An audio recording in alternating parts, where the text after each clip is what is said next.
Would you agree technical analysis and cycles are no longer relevant when it comes to institutional adoption of utility-based cryptos? I don't think they're irrelevant. I think blockchain backers and a lot of people are very intelligent. They're able to look at previous market cycles and overlay those fractals and come to some determinations. I just think they're using the wrong charts. I think they need to be using logarithmic charts and not linear charts. If you look at Bitcoin, you can see that it operates on, a ever regressing curve, and so do the other cryptos. And that's what I think the cycles are. And the move in XRP, if we saw another 37,000% move, would put it at a pretty significant price, just like it did back in 2017 and 2018. So I think we're going to get another aggressive move like that. Could it be even larger? Sure, with utility driven stuff and other market dynamics that didn't exist back then. But the same thing that caused that price move, which was a supply shock, would be present today.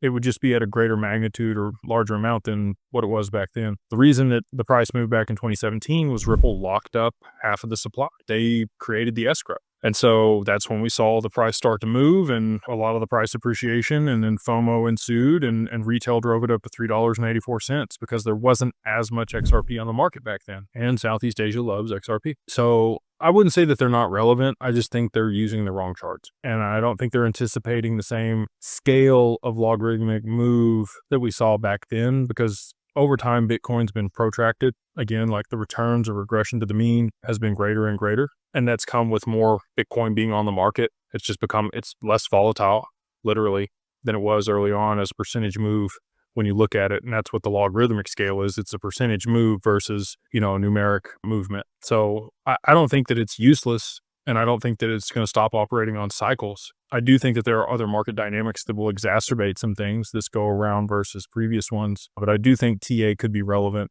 just using the right charts.